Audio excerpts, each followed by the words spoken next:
en personas.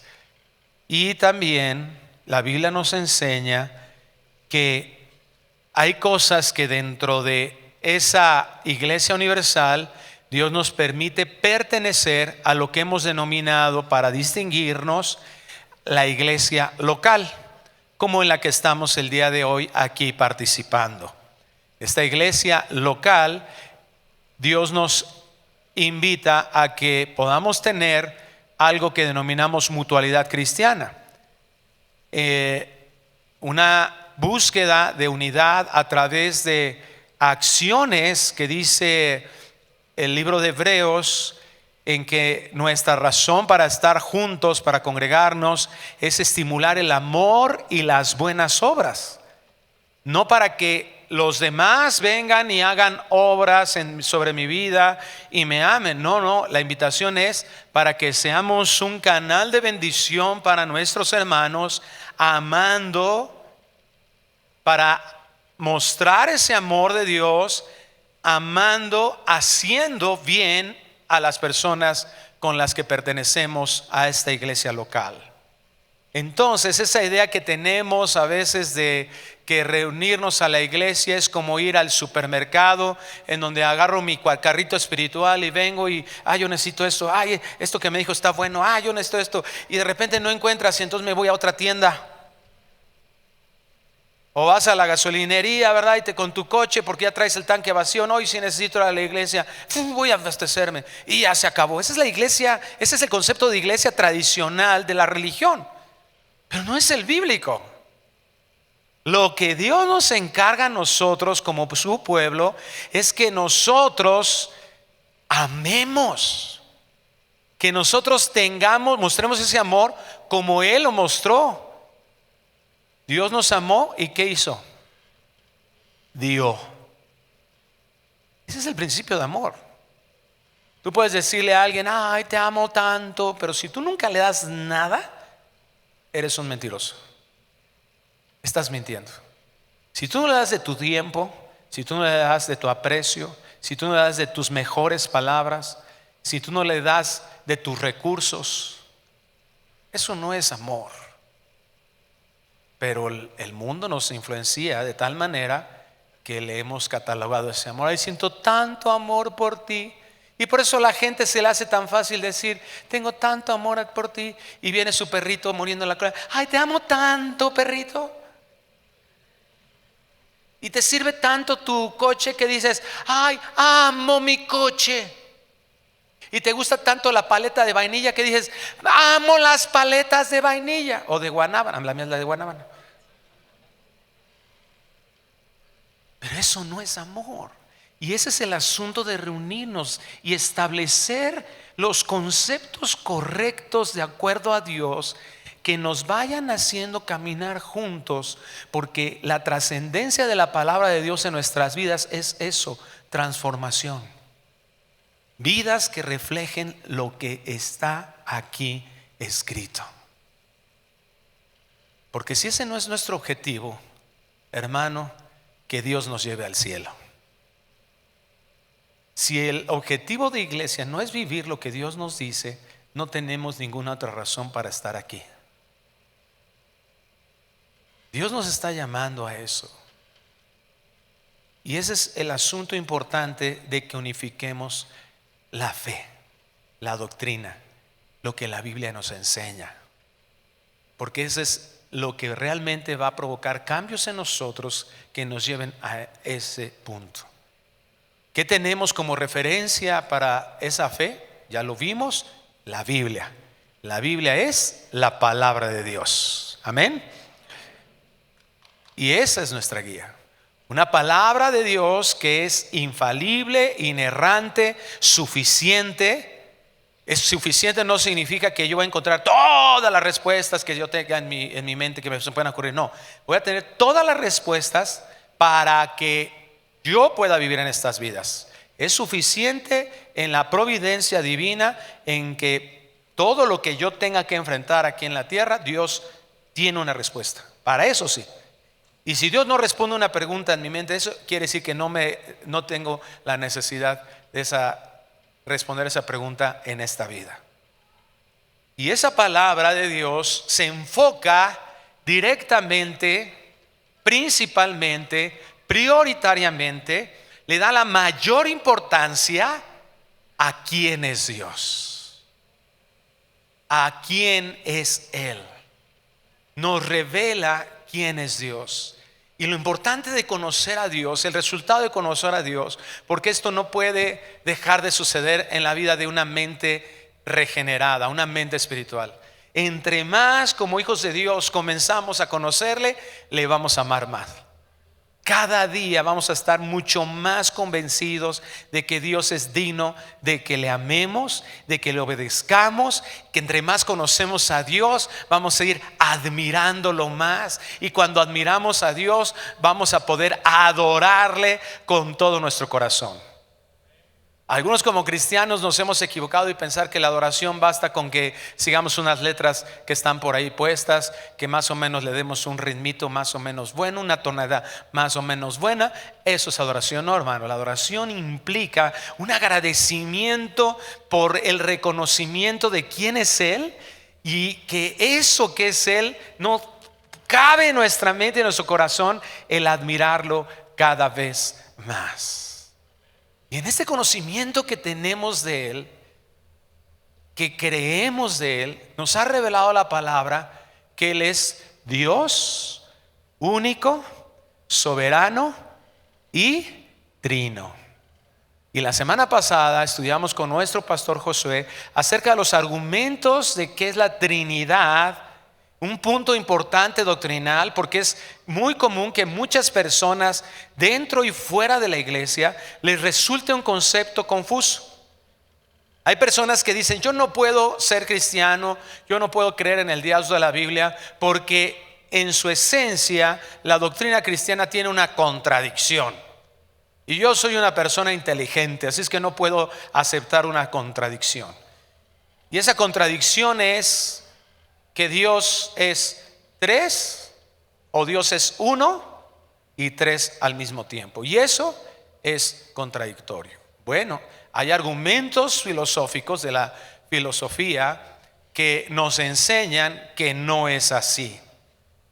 Hay cosas en la naturaleza que son en esencia uno, y hay tres roles o subsistencias de ese mismo ser en esencia.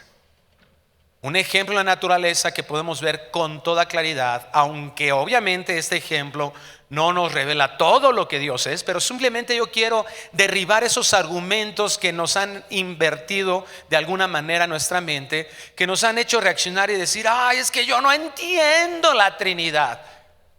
Pues sí, porque desafortunadamente lo vemos demasiado superficial.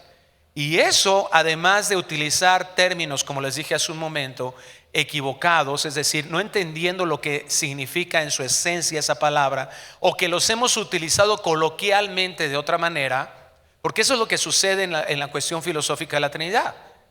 Cuando yo digo que Dios es tres en esencia, uno en esencia en su ser y tres en persona o en su subsistencia, entonces quedamos aquí: oye, pero es que todas las personas que yo conozco son un solo ser. Es una persona y es un solo ser. Pero el problema, repito, está en cómo definimos eso. ¿Cuál es el contexto en el cual utilizamos esas palabras?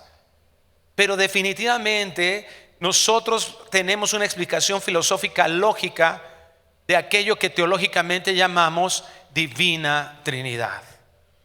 Analizamos ya los textos del Antiguo Testamento y vamos a ver cómo esa unidad es una realidad, repito, tanto lógica, y que puede ser posible que haya una pluralidad en ese mismo ser. El ejemplo que nos hace pensar inmediatamente de la naturaleza es el agua. ¿Cuál es la esencia del agua? A ver, químicos, por favor. ¿Cuál es? H2O. Dos moléculas de... chirrón, pastor, yo pensé que venía a oír acerca de Dios. Odio la química. Dos moléculas de hidrógeno, una molécula de oxígeno.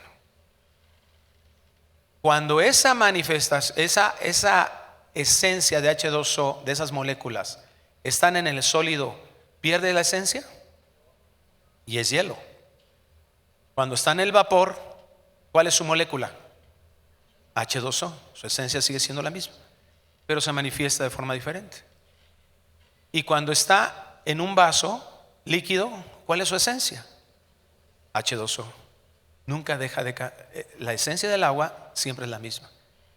Repito, eso no revela todo lo que la Trinidad es, pero simplemente quiero derribar ese argumento en la mente que dices, es que yo no entiendo porque yo no veo cómo eso es posible. Dale una planchadita a tu pantalón y ve al refrigerador y te vas a dar cuenta de esa realidad. Le pones agua a la plancha, después sale con vapor, ¿verdad? Y en el refrigerador ahí, hielos. Eso es lo que sucede. Sí existe. No es ilógico, no es impensable lo que la Trinidad nos revela. La Biblia nos enseña esto. Dios es uno en esencia, en su ser, tres en persona o en subsistencia. Todo esto es lo que la Biblia nos enseña, que Dios es único y que es santo.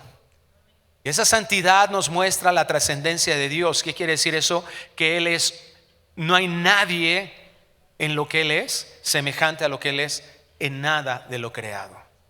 Y cuando nosotros conocemos a este Dios, vamos a admirarlo, amarlo, adorarlo.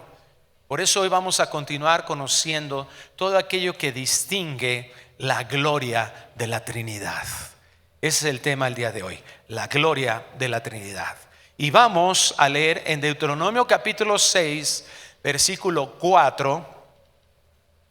Vamos a ver cómo la Biblia nos enseña esa unidad de Dios y que al mismo tiempo hay tres.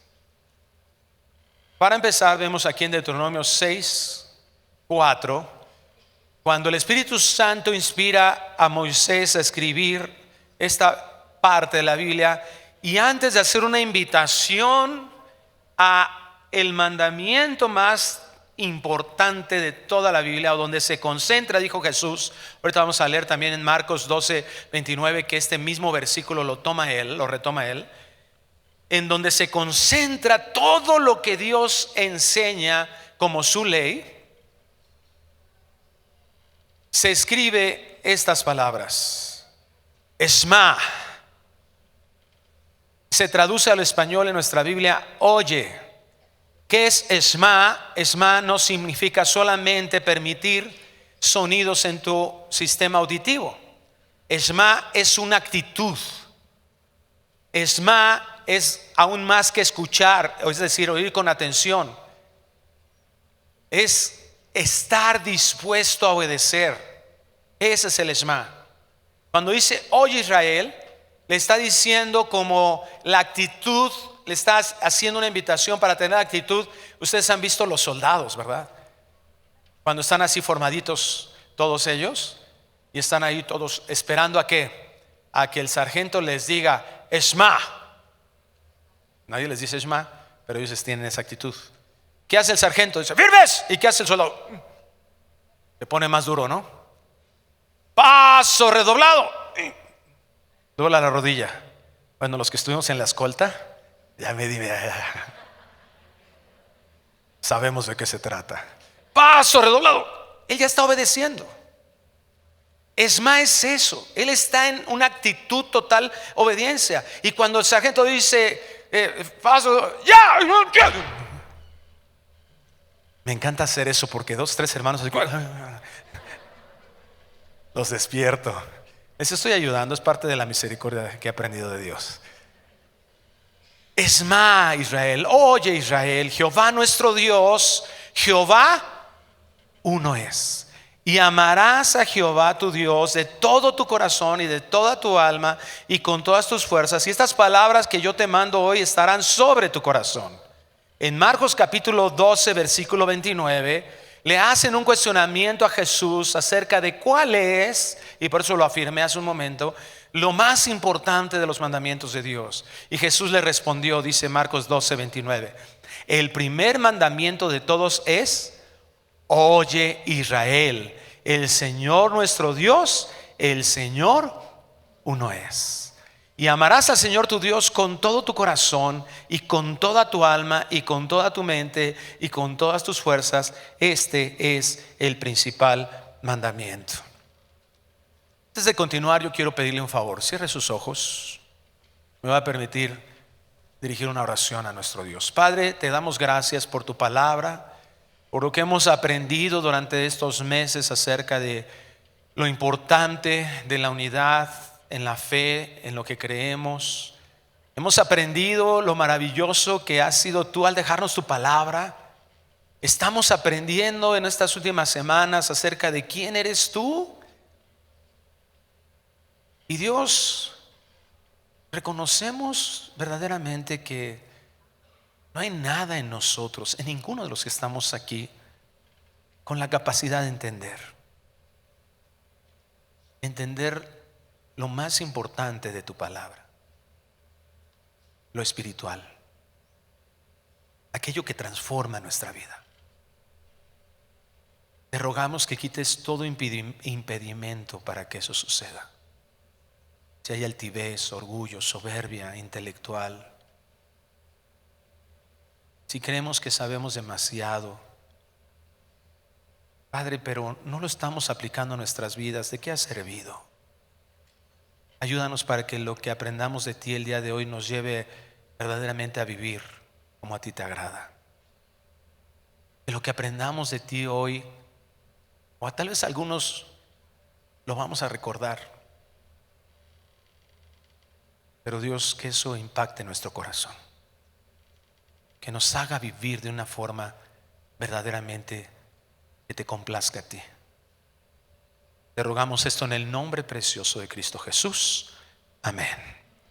La iglesia dice amén. Creemos en Dios como uno solo, soberano y trino. Uno en esencia y tres personas. Esto es lo que se determinó históricamente en varios de los concilios del siglo IV. Uno de ellos fue el concilio de Nicea. Y le damos gracias a Dios porque podemos nosotros tener una teología mucho más desarrollada gracias a todos los esfuerzos que hermanos gastaron de su tiempo, de su estudio bíblico, de lo que ellos fueron aprendiendo también, para que pudiéramos nosotros tener un poco más diluido, vamos a decirlo, como más fácil, no diluido, sino más fácil, más digerible lo que nosotros podemos comprender acerca de Dios. Esto decir creemos, o los credos que se extrajeron desde la historia, tenemos que entenderlos en ese contexto. No solo en nuestro contexto, sino en el contexto que ellos lo expresaron y lo explicaron. Porque si no, comenzamos nuevamente a tener varios conflictos. Esta es nuestra fe, esto es en lo que creemos, esto es lo que nosotros tenemos que tener como fundamento. Esto es lo que la Biblia enseña.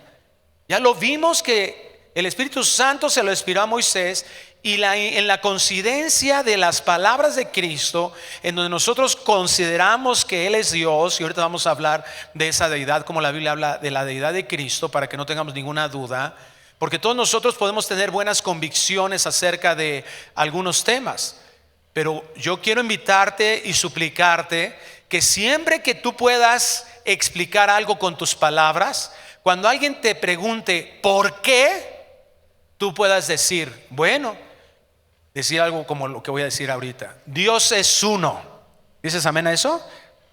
¿Por qué? Deuteronomio 6 y Marcos capítulo 12, en las palabras de Moisés y en las palabras de Cristo, dice lo mismo: Dios es uno. Entonces no puede ser nada más que yo digo porque digo. No se trata de que ustedes, debido a que yo me paro aquí enfrente, o que el pastor Josué o cualquier persona que esté aquí, o cualquier maestro que dé clases, sea suficiente con lo que yo digo. La verdadera convicción en el corazón y lo que alimenta nuestro espíritu está en la palabra de Dios. Así es que siempre tenemos que contestar, ¿por qué? Jesús lo dijo en Marcos capítulo 12. ¿Están de acuerdo conmigo? ¿Consideramos que la Biblia es la palabra de Dios? Amén. Entonces, eso es lo importante. Eso es lo que tiene que nutrir nuestro corazón. Pablo también lo expresó a su discípulo Timoteo, su amado Timoteo, que le estaba encargando la iglesia de Éfeso. Y en su primer carta de Timoteo capítulo 2 versículo 5, él lo dice categóricamente: porque hay un solo Dios y un solo mediador entre Dios y los hombres, Jesucristo hombre. Filosóficamente le llamamos por eso a la religión cristiana monoteísmo, un solo Dios. Pero aún muchas otras religiones como el judaísmo nos cuestionan eso. ¿Cómo puede ser un solo Dios y tres al mismo tiempo? Bueno, ya lo vimos filosóficamente, eso es posible totalmente. Existen cosas que no los comprueban, que puede la interrelación que existe entre las dos condiciones que hablamos o los dos argumentos pueden hacer ver eso. Entonces parecería ser contradictorio, pero no lo es. Por eso le llamamos que es paradójico. En apariencia lo es, pero si nosotros profundizamos nos damos cuenta que no existe una contradicción. Entonces existe eso. Dios es uno en esencia, en su ser, y tres en persona. En un momento más explico por qué le decimos que en persona. Entonces vemos aquí que la unicidad de Dios es, digamos, la parte sencilla de explicar a Dios. Sabemos que Dios es uno, pero comenzamos a tener ciertos conflictos cuando tratamos de explicar, y por eso han venido algunas corrientes para poder decir, algunas corrientes de enseñanza teológica, para poder afirmar, por ejemplo, que se facilita decir, no, es que realmente Cristo no es Dios.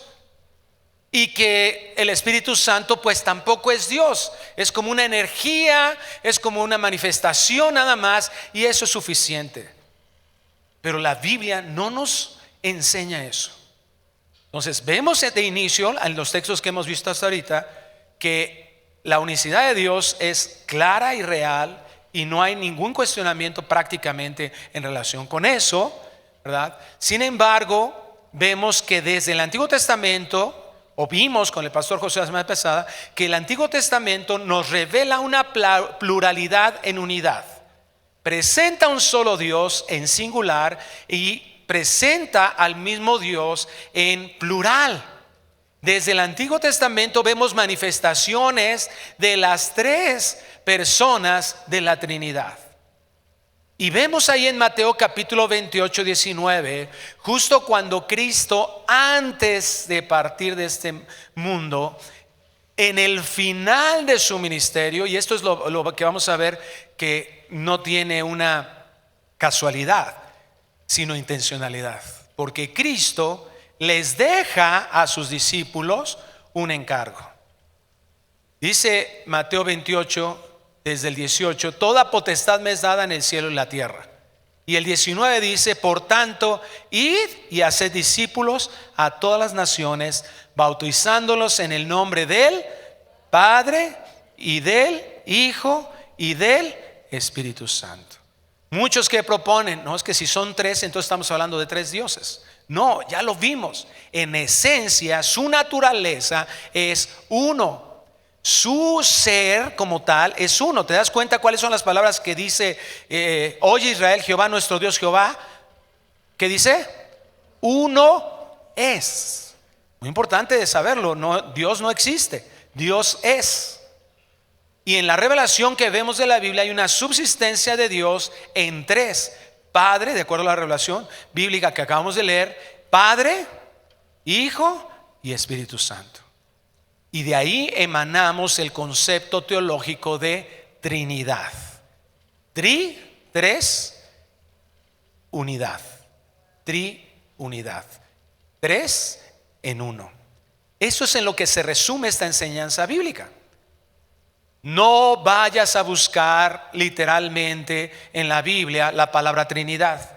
ay, el pastor habló de la Trinidad, voy a buscar ahí, ¿verdad? Y voy a mi concordancia exhaustiva o en tu aplicación ahí, Trinidad. No lo vas a encontrar. Es un concepto teológico que hemos adquirido para explicar quién es Dios, cómo Dios se ha revelado a nosotros. Entonces, vemos ahí en Mateo 28:19 en estas palabras de Cristo. Y vemos también por el otro lado, esto es al final del ministerio de Cristo aquí en la tierra. Y en el principio del ministerio de Cristo, vemos también ahora la realidad de la manifestación de la Trinidad. En Mateo capítulo 3, versículo 16, recordamos ahí que Cristo va con Juan el Bautista y le dice, va para ser bautizado. Juan le responde, ¿cómo crees? Yo necesito ser bautizado por ti. Le dice, no, espera, porque es necesario cumplir toda justicia. El cumplimiento de la justicia de Dios, de Cristo aquí en la tierra, estaba enfocado para que nosotros recibiéramos esa justicia. Nuestra justificación dependió de que Cristo viviera toda esa justicia, cumpliera todo lo que era necesario para nuestra bendición. Pero es interesante que aquí en el bautismo inicia el ministerio de Cristo. ¿Te das cuenta? Al final lo vemos, al principio del ministerio lo vemos. Mateo capítulo 3, versículo 16 dice: y Jesús, después que fue bautizado, subió luego del agua, y aquí los cielos le fueron abiertos y vio el Espíritu de Dios. Entonces, ¿a quién vemos aquí? Número 1, Jesús, el Hijo, y vio al Espíritu de Dios que descendía como paloma y venía sobre él. Y hubo una voz de los cielos que decía: este es mi Hijo amado. Si está diciendo que es el Hijo amado, ¿de quién es la voz? Pues del Padre, ¿verdad? En quien tengo complacencia. Ahí vemos a la Trinidad. Esto fue revelado por Dios en las palabras de Cristo. En el bautismo de Cristo se manifiesta como una realidad, y esto fue lo que influenció también a sus apóstoles. En Primera de Juan capítulo 5 versículo 7 vemos la realidad de la Trinidad en la expresión de esta carta del apóstol amado. Dice Primera de Juan 5:7: porque 3 son los que dan testimonio en el cielo: el Padre, el Verbo y el Espíritu Santo. Y estos 3 son uno. Las 3 personas mostradas a lo largo de la Escritura manifestándose con claridad. Cada uno con roles que lo distinguen. Esto es importante. ¿Por qué decimos personas? En nuestra forma de hablar de una persona, como decía yo al principio, una persona, un ser. Pero la palabra personae, que de donde se extrae la palabra persona en el español, fue usada por los padres. Uno de ellos que dio esta explicación fue Tertuliano. No tenía en mente el concepto como nosotros lo tenemos ahora. ¿A qué se refería cuando en la iglesia, o cuando Tertuliano en este caso, explicó esto de esta manera? Todos nosotros conocemos cuál es el logo o el símbolo del teatro, y esto es extraído desde la forma en que se hacía teatro en la antigüedad. Las obras de teatro tienen muchos siglos, ¿verdad? Y desde la antigüedad. ¿Ustedes recuerdan cuál es ese símbolo? Son 2 máscaras, ¿sí? Una contenta y otra triste. Lo que está hablando ahí precisamente, o lo que está implicando, es que en la antigüedad, y este fue el pensamiento y por eso se determinó en la iglesia de este tiempo, utilizar esta palabra. Cuando un actor salía al escenario a expresar un guión específico, se ponía una careta, una máscara, y toda la gente sabía de quién se trataba. Y luego, ¿verdad?, salía otro actor, o podría ser inclusive el mismo actor, pero con una máscara diferente. A estas máscaras se les llamaba personaje. Esto es lo que filosóficamente entendemos como subsistencia. Un solo Dios que se manifiesta, que se revela a nosotros en 3 personas. Y tres personas que vemos en las palabras del Padre que dice acerca de su Hijo: este es mi Hijo amado en quien tengo complacencia. Vemos que tienen cada uno roles diferentes. Cada uno se manifiesta hacia nosotros, se revela a nosotros, y cada uno se distinguen entre sí, cumpliendo un plan eterno. Pero estas palabras del Padre nos enseñan para nosotros. Esto es importantísimo porque lo vamos a ver al final en cómo lo tenemos que aplicar en nuestras vidas. Pero esa unidad entre la Trinidad es algo maravilloso, porque entre ellos no hay una batalla, entre ellos no hay una competencia, entre ellos no hay celos, no hay pleitos, entre ellos no hay envidias, no hay contenciones. Hay una unidad perfecta. Y esto se convierte en un modelo para nuestras vidas, que quiero retomar en un momento más. 1 Corintios capítulo 12, versículo 4 al 6, vemos ahí cómo Pablo está ayudando a la iglesia a tener un orden correcto y les hace entender cómo la iglesia tiene que ser de edificación para otros. Este es el propósito de los dones y los talentos y los ministerios que Dios nos da. Pero vemos aquí en 1 Corintios 12, 4 al 6, nuevamente la manifestación en las cartas de los apóstoles, en este caso el apóstol Pablo, acerca de la Trinidad. Dice: ahora bien, hay diversidad de dones, pero el Espíritu es el mismo. Y hay diversidad de ministerios, pero el Señor es el mismo. Y hay diversidad de operaciones, pero Dios, que hace todas las cosas en todos, es el mismo. Pues hay un gozo, un deleite en la unidad divina, en el rol que cada uno tiene correspondiente. No se está peleando, ¿no? El Hijo, ¿qué dice? Yo me someto al Padre. Y el Padre y yo, uno somos. Una unidad. No está diciendo: ay, ¿por qué yo no hago lo que el Padre hace? Ay, yo debería de ocupar ese lugar del Padre. No. Hay una complacencia, un gozo de cada uno haciendo lo que le corresponde. Wayne Grudem, en su libro de doctrina bíblica, Wayne Grudem ha desarrollado una de las, en mi opinión, una de las teologías sistemáticas más valiosas y más objetivas, mejores explicadas que yo he podido consultar. Y él dice estas palabras: cada persona es plenamente Dios y tiene todos los atributos de Dios. Las únicas distinciones entre los miembros de la Trinidad están en la manera en que se relacionan entre sí y con la creación. En esas relaciones desempeñan funciones o papeles apropiados para cada persona.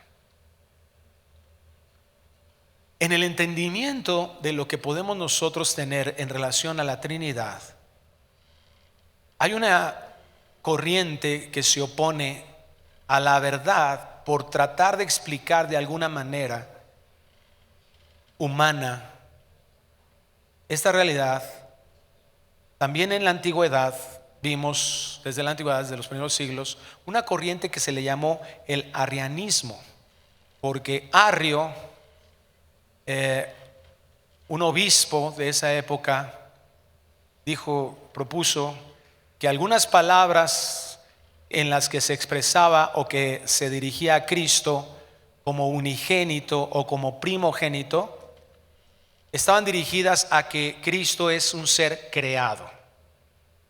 Bueno, si nosotros estudiamos esas palabras, no tenemos el tiempo, ¿verdad? Total, pero si alguien de verdad quiere profundizar en estos temas, acérquese con nosotros y vemos todo el material y analizamos con más detenimiento. Pero vemos que esas palabras, la forma en que ahora que las entendemos y las analizamos en su origen, no está dirigida a que Cristo ha sido creado cuando se refiere a Él como unigénito primogénito, sino esas palabras son usadas en referencia a que Él es el único.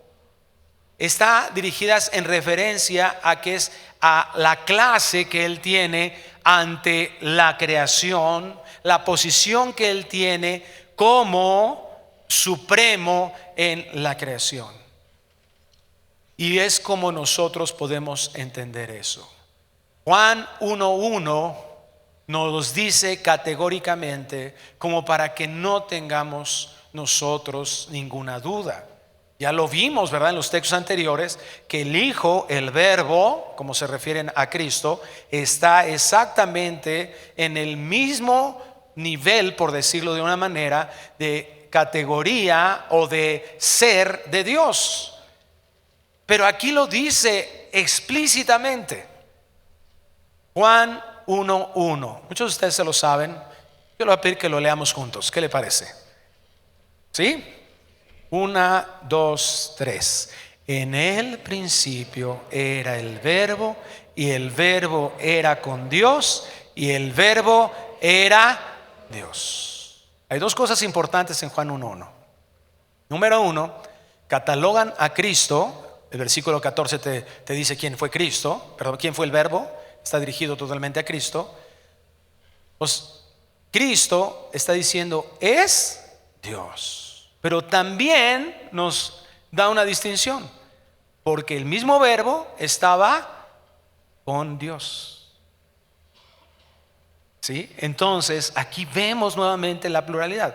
No es solo el Verbo Dios, también, ¿verdad? Hay otra parte de Dios. Esto es lo que nos está revelando Juan 1:1. Entonces, pero nos está diciendo y expresando literalmente que Jesucristo, el Verbo, la suprema y eterna expresión de Dios, le está atribuyendo divinidad. Arrius se equivocó al tratar de justificar. A veces las presiones filosóficas de la sociedad nos comienzan a tratar de ver las cosas de una manera en lugar de profundizar en el entendimiento de la palabra de Dios. Hebreos capítulo 1, versículo 1. Nuevamente vemos diciendo el Señor: Dios, habiendo hablado muchas veces y de muchas maneras en otro tiempo a los padres por los profetas, en estos postreros días nos ha hablado por el Hijo, a quien constituyó heredero de todo y por quien asimismo hizo el universo, el cual, ¿quién es ese el cual? El Hijo, siendo el resplandor de su gloria y la imagen misma de su sustancia, y quien sustenta todas las cosas con la palabra de su poder, habiendo efectuado la purificación de nuestros pecados. ¿Te das cuenta? Es trascendente que nosotros entendamos la deidad de Cristo, porque está en directa relación a nuestra salvación. Por medio de sí mismo se sentó a la diestra de la majestad en las alturas, hecho tanto superior a los ángeles cuanto heredó más excelente nombre que ellos. Nos vemos el mismo ser supremo con los mismos perfectos atributos, porque está hablando de que Él tiene el poder de creación. Vemos las virtudes y la misma gloria de Dios. Déjame leerte Hebreos 1:3, de lo que acabamos de leer. Voy a solamente segmentar 1:3 en otras dos versiones. Palabra de Dios para todos. El Hijo muestra la brillante grandeza de Dios. Es la imagen perfecta de todo lo que Dios es, y sostiene todo el universo por medio de su poderosa palabra. Después de haber hecho purificación de pecados, se sentó a la derecha del trono majestuoso de Dios en el cielo. Nueva Biblia de las Américas, de Hebreos 1:3. Él es el resplandor de su gloria y la expresión exacta de su naturaleza, y sostiene todas las cosas por la palabra de su poder. Después de llevar a cabo la purificación de los pecados, el Hijo se sentó a la diestra de la majestad en las alturas. ¿Qué nos está enseñando la Biblia? Que Cristo es Dios. Cristo es Dios. La divinidad de Cristo en unidad perfecta, y lo ha sido eternamente. Cristo lo dijo: yo y el Padre, Juan 10:30 al 33. Yo y el Padre uno somos. ¿Y qué provocó en la mente de los judíos? Ahí lo narra en Juan 10. ¿Qué provocó en la mente de los judíos? Ofensa. Querían apedrearlo. Y entonces Jesús los dice: ¿por qué me quieren apedrear? ¿Por las obras que he hecho? ¿Y qué les dice ellos? No, porque tú, siendo hombre, te haces Dios. Estas palabras de Cristo, entendidas en un contexto de la religión judía, o las palabras del antiguo pacto, estaban claras. El Padre y yo uno somos, está diciendo: yo soy Dios. Era claro lo que Cristo expresaba en su deidad, y no se retracta a pesar de la amenaza que estaba sufriendo en ese momento. Y por último, Tito capítulo 2, versículo 13 y 14. Tito 2, 13 y 14. Yo en este momento quiero pedirte que tengas misericordia del hermano que está junto a ti. Si le ves que está empezando a cerrar sus ojitos, así como, dale un zape santo. No te pierdas de esto. La Biblia está diciendo que Cristo es Dios. Tito 2, 13 y 14. Aguardando la esperanza bienaventurada y la manifestación gloriosa de nuestro gran Dios y Salvador Jesucristo, quien se dio a sí mismo por nosotros para redimirnos de toda iniquidad y purificar para sí un pueblo propio, celoso de buenas obras. Su pueblo, por gracia lo creemos y esperamos esa manifestación gloriosa. ¿De quién? De Cristo, que Él es nuestro Dios y Salvador. Amén. Y la siguiente controversia que hemos visto doctrinalmente es aquella que nosotros tenemos tal vez un poco más cercana, sobre todo porque hemos visto una cierta religión que ha pugnado mucho por tratar de hacer un evangelismo puerta por puerta, y que hablan acerca de esta doctrina que no es nueva, repito, que tiene muchos siglos, pero que resurge de repente en algunos pensamientos acerca de la personalidad del Espíritu Santo. Vamos a Juan capítulo 15, 26. Así es que tú tienes que tener estos argumentos a la mano para cuando alguien te enseñe que el Espíritu Santo, la tercera persona de la Trinidad, es una fuerza o una energía impersonal. Juan 15, 26 dice: pero cuando venga el Consolador, pon atención ahí a esa palabra, a quien yo os enviaré del Padre, el Espíritu de verdad, el cual procede del Padre, Él dará testimonio acerca de mí. Entonces, ¿qué estamos viendo en todos los textos que acabamos de ver? Que son solo un ejemplo de muchos otros que la Biblia, sobre todo el Nuevo Testamento, nos habla acerca de la Trinidad. Estamos viendo que cada uno de ellos tiene un carácter personal distintivo. Son uno en esencia, sus atributos son generales, pero la forma en que se manifiestan o los roles, vemos que se distinguen plenamente de cada una de ellas, de las personas de la Trinidad. Los mismos atributos aplicados en funciones específicas, como Wayne Grudem nos explicaba en su libro Doctrina Cristiana. ¿Qué dice aquí? Cuando venga el Consolador. Esto es muy interesante. En el griego, así como en el español, nosotros tenemos formas de expresarnos. Cuando hablamos de forma personal, ¿qué dices? Él. Bueno, el problema está, repito, en cómo a veces usamos las palabras. Porque he visto algunas esposas que le dicen eso y se hablan de su esposo, ¿verdad? No es así. Bueno, pero a esa terminología le llamamos neutro. Cuando hablas de personas, estás hablando en un masculino, él o ella. ¿Me explico? En el griego funciona igual. Cuando te estás dirigiendo a alguien, en este caso, la forma en que se expresa en Consolador, la traducción es el Paracleto, es en masculino. Cristo le está expresando, asignándole en su palabra, en la forma que lo describe, le está asignando personalidad. Le está diciendo que Él va a ser un sustituto de Él mismo y que Él es el sustituto necesario. En su palabra no es un neutro, es una personalidad. Le está diciendo en masculino. Ahí mismo en capítulo anterior, en Juan 14, también el Señor les dice a sus discípulos, versículo 16, Juan 14, 16: y yo rogaré al Padre y os dará otro Consolador. Esta palabra otro es la palabra alón del griego, que significa otro de la misma clase, del mismo tipo que Cristo. Otro Consolador para que esté con vosotros para siempre. El Espíritu de verdad, al cual el mundo no puede recibir porque no le ve ni le conoce, pero vosotros le conocéis porque mora con vosotros y estará en vosotros. Todas esas expresiones acerca del Espíritu Santo no son en relación a verlo como una expresión hacia una fuerza, hacia un neutro, como decíamos, hacia una cosa, algo que solamente no tiene características personales. Leíamos ahí que, regresando ahí a Juan 15:26, él dice que cuando venga el Consolador, el Espíritu de verdad, el cual procede del Padre, Él dará testimonio acerca de mí. Entonces vemos ahí capacidades del Espíritu Santo. ¿Cuándo se cumplió esta venida del Espíritu Santo en una manifestación plena?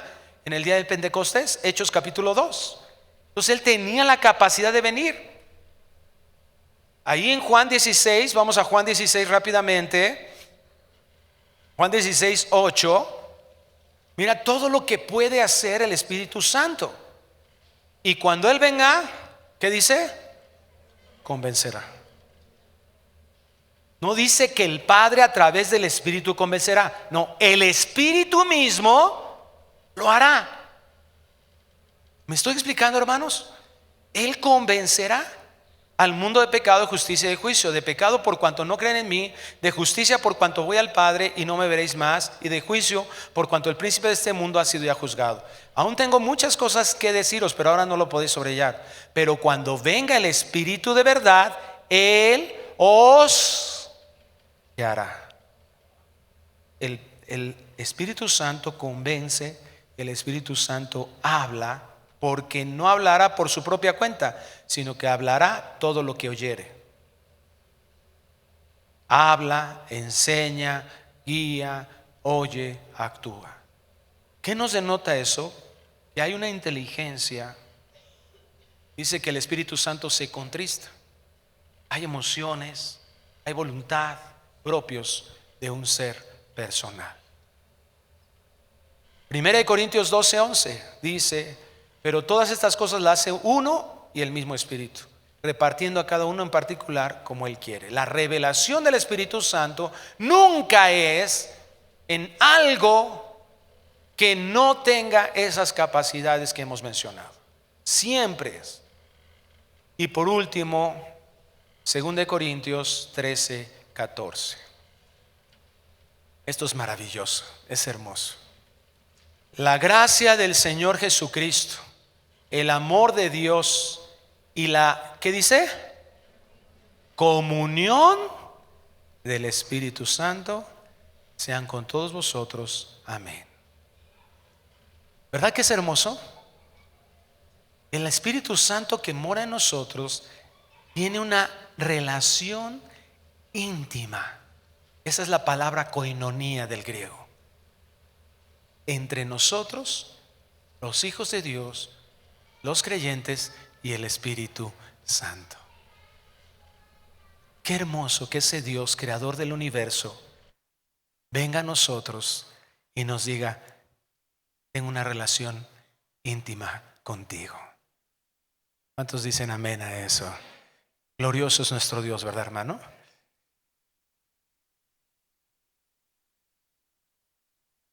¿Cuál es la importancia de que los hijos de Dios podamos creer en esto? Qué bueno que nos preparemos todos nosotros para enseñar a nuestros hijos y a los hijos de nuestros hijos y todas las generaciones que pudieran Dios darnos la oportunidad de ser una influencia. Y también nuestros hermanos, como veíamos al principio, ¿verdad? A aquellos que podamos dar estos conceptos. Pero sabes que el impacto que debe de tener la gloria de la Trinidad no está solo en que lo tengamos aquí. La gloria de la Trinidad está expresada a lo largo de la Biblia. Vemos varias cosas en las que Dios nos permite mostrar esta gloria. En relaciones, el matrimonio, por ejemplo. ¿Qué dice Génesis 2:25? Por tanto, dejará el hombre a su padre y a su madre y se unirán, dos en uno. Pluralidad. Y serán una sola carne. Esa es la gloria del matrimonio. Por eso es tan terrible que un matrimonio cristiano se divorcie, se separe o tenga pleitos, o celos, o iras, o disensiones, o no estemos buscando con ansia la unidad entre nosotros como matrimonio.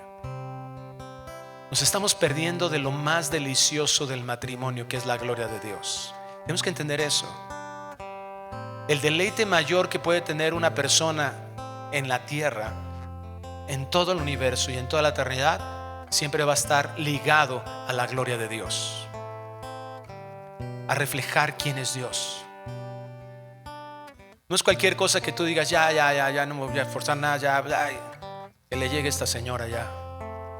No es cualquier cosa. Tenemos que aprender a distinguir de dónde viene el mensaje que estamos poniendo la atención. Pero en Juan 17:20 Dios nos enseña otro punto, otra relación en la cual nosotros podemos darnos cuenta y la importancia que esta tiene. Mas no ruego solamente por estos. ¿Quiénes son estos?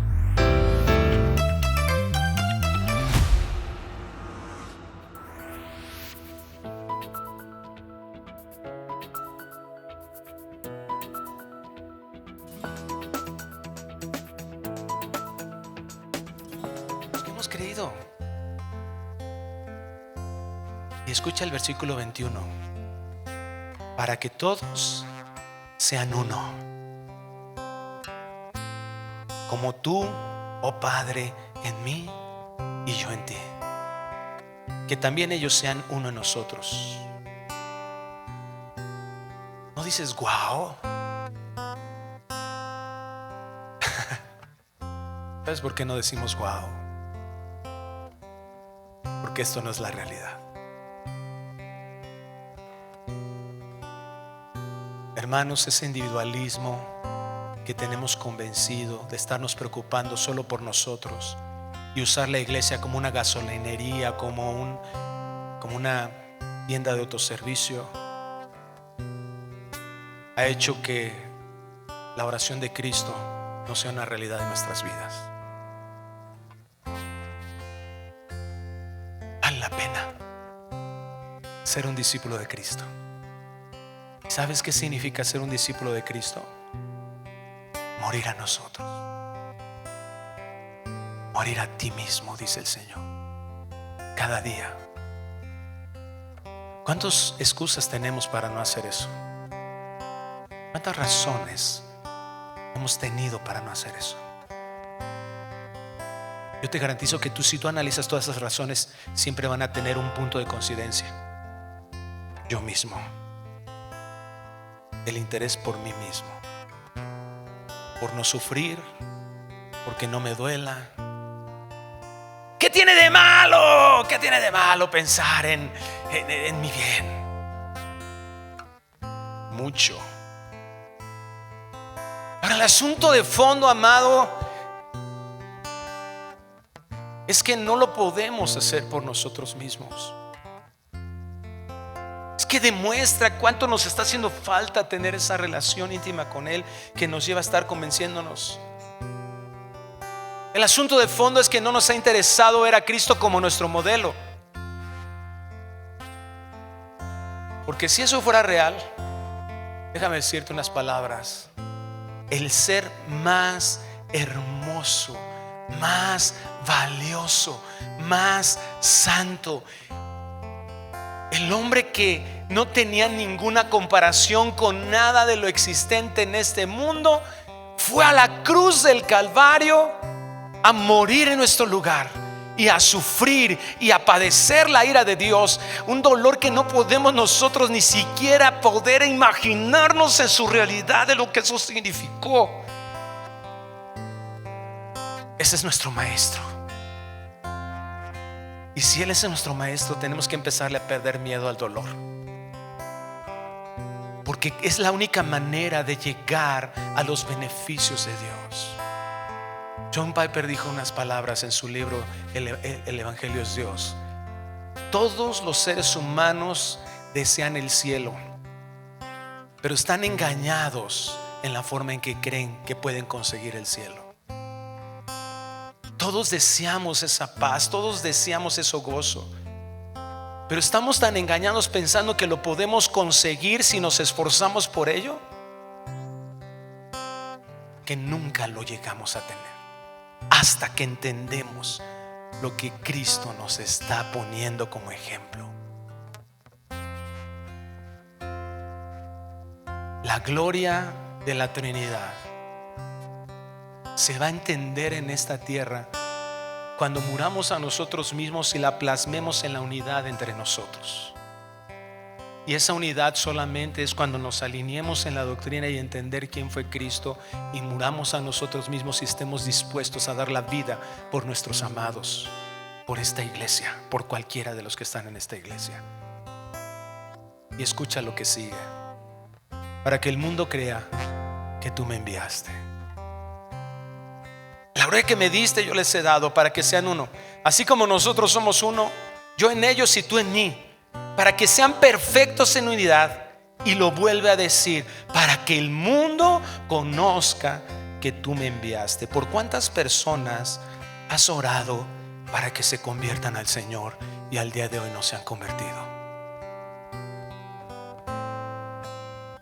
Dios nos da una respuesta: no hay unidad en la iglesia, porque no hemos visto la gloria de la Trinidad, porque no la hemos admirado,